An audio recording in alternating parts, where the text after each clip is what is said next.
Dave and Iola Brubeck changed my life. I wouldn't be the musician I am today, or maybe even a musician at all, if they didn't believe in me more than I believed in myself. Within the first month of school, we were going to play a concert at the Library of Congress in D.C. with Dave and his quartet. And Christian McBride was a special guest artist who was the artistic director of the program at the time. And we got, in our first week of school, we met Dave and we were trying to learn In Your Own Sweet Way, one of his compositions, more famous compositions. And we tried to do it basically off the record. We learned as close as we could as to what Dave did. And he really was, to my surprise anyway, was really not into that. And really insisted that if we're going to do his music, we need to find a way to tell our own story and make it our own. My name is Mark Zaleski, and I'm asking for your help in pre-ordering the Mark Zaleski Band's third studio album, Our Time, Reimagining Dave Brubeck.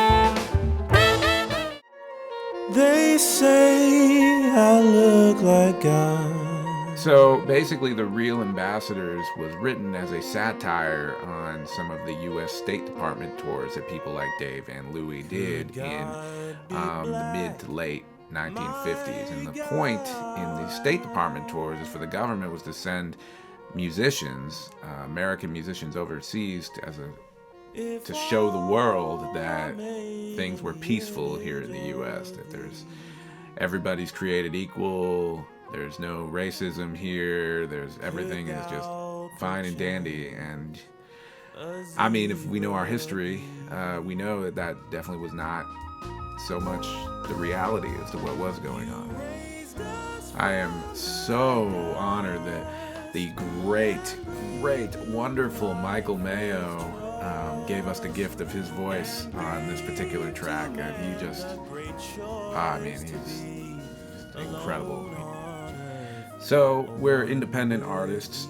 We are extremely thrilled that this will be the first Mark Zaleski Band album that's going to be on a record label, incredible record label, Origin Records out of Seattle, whom we are so thrilled will be helping with some of the promotional aspects of things and helping to get the word out there. But still, we're still coming up with all the cost of recording, all the costs for licensing, all the cost of duplications, all the cost of, I'm doing some external promotion with the amazing Lydia Liebman, the expenses, the musicians, of course, there's just a lot.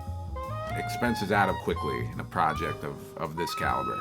The good news here is that if every one of my followers from all over the globe at this point that's going to listen to the record was willing to pre-order it for just $5, we'd make our goal in no time. This is going to be the first record that we submit for Grammy consideration, so